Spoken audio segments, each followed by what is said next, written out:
महाराष्ट्र के कल्याण की कोलसेवाड़ी पुलिस ने 4 वर्षीय अनन्या घाडगे के अपहरण और हत्या के 8 महीने पुराने मामले का पर्दाफाश कर रायगढ़ के भिवपुरी इलाके से एक दंपति को गिरफ्तार किया है। गिरफ्तार आरोपियों की पहचान अपर्णा कंबारी, मृतका की चचेरी मौसी और उसके पति प्रथमेश कंबारी के रूप में हुई है। जानकारी के अनुसार 13 अगस्त 2024 को बच्ची का अपहरण हुआ था, जिसकी शिकायत 6 अक्टूबर 2024 को कल्याण निवासी ज्योति सतपुते ने दर्ज कराई थी। बच्ची के पिता चोरी के मामले में जेल में थे और मां ने दूसरी शादी कर ली थी। ऐसे में आरोपी दंपति उसकी देखभाल कर रहे थे। जांच में सामने आया कि बच्ची के व्यवहार से परेशान होकर चेतावनी देने के बाद भी सुधार न होने पर प्रथमेश ने उस पर हमला किया, जिससे उसकी मौत हो गई। इसके बाद दंपति ने शव को बोरे में डालकर गड्ढे में लपेटा और नेरल के चिंचावली गांव के पास सुनसान जगह पर फेंक दिया। पुलिस की लगातार कोशिशों के बावजूद आरोपी 8 महीने तक ठिकाने बदलते रहे। हाल ही में मिली सूचना पर जाल बिछाकर दोनों को गिरफ्तार किया गया। मंगलवार को पुलिस ने मृतका की खोपड़ी बरामद कर उसे मेडिकल जांच के लिए भेज दिया है।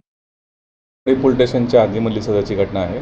एका 4 वर्षीय मुलीचा अपहरण करून त्या ठिकाणी त्याची हत्या करण्यात आलेली होती आणि तो गुन्हा आता कोळसेवाडी पोलीस स्टेशनने आता उघडकीस आणलेला आहे। सदरची जी घटना आहे ती 2024 मध्ये गुन्हा त्यामध्ये पोलीस स्टेशनला 982/24 किडनॅपिंगचा गुन्हा मागच्या ऑक्टोबरमध्ये पोलीस स्टेशनला कोळसेवाडीला दाखल झालेला होता आणि जी मयत मुलगीची 4 वर्षाची आहे ती तिच्या चुलत मावशीकडे कर्जत रायगड या ठिकाणी गेली आणि नंतर ती तेथून परत न आल्यामुळे तिची आत्या ह्या सदर गुन्ह्यातली जी फिर्यादी जी आहे सातपुते म्हणून त्यांनी पोलीस स्टेशनला तक्रार दिलेली होती।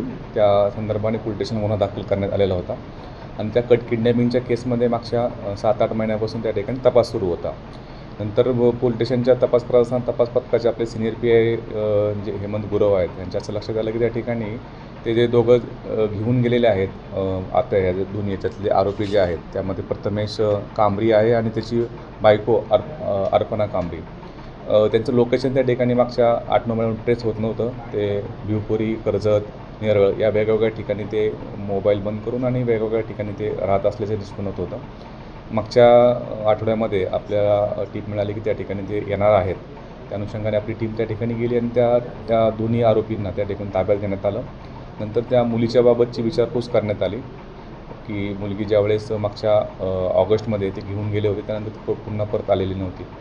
नंतर त्यांच्या इंटरॉगेशनमधून लक्षात आलं की मागच्या वर्षी सप्टेंबरमध्ये सदर मुलीला तिच्या वागण्यावरून किंवा तिच्या याच्यावरून त्या त्रासाला कंटाळून त्याचा जो नवरा आणि त्या बायकोने प्रथमेश कांबरी आणि अर्पणा कांबरी तिला मारहाण केली आणि त्या मारहाणीमध्ये तिचा मृत्यू त्यामध्ये झालेला होता आणि तिचं जे प्रेत आहे ते प्रेत नेरळच्या एका ठिकाणी त्यांनी याची विल्हेवाट लावली। अशा प्रकारची माहिती मिळाल्यानंतर त्याच्यामध्ये सदर गुन्ह्यामध्ये कलम वाढ करून 103 BNS 103 प्रमाणे त्यामध्ये वाढ करण्यात आली।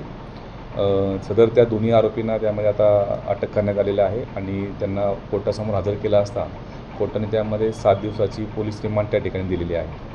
सदर मुलीचे वडील जे आहेत ते मुलीचे वडील हे उल्हासनगरच्या एका केसमध्ये चोरीच्या केसमध्ये मागच्या 1 वर्षापासून जेलमध्ये होते आणि त्या जेलमध्ये असल्यामुळे नंतरचे ज्या मुलीचा सांभाळ कुणी करायचा, तिच्या नातेवाईकांकडे कुणाकडे राहू शकते अशा प्रकारे म्हणून ते चुलत मावशीकडे त्या ठिकाणी राहत होती आणि नंतर ज्यावेळेस तिच्या आत्याकडे तिला आणण्याचा त्या ठिकाणी प्रयत्न केला त्यावेळेस त्यांचा संपर्क होऊ शकत नव्हता।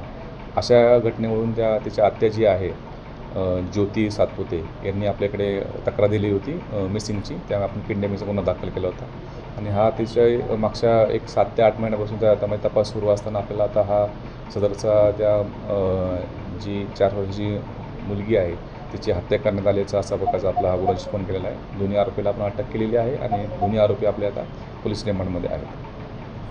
त्याच्यामध्ये जे आरोपी अटक केलेले आहेत आरोपीचं नाव त्याच्यामध्ये आहे प्रथमेश कांबरी आणि त्याच्या बायकोचं नाव आहे अर्पणा कांबरी। त्या दोघांनाही आपण अटक केलेली आहे आणि त्यांना 7 दिवस पोलीस रिमांड कोर्टाच्या ठिकाणी दिलेली आहे।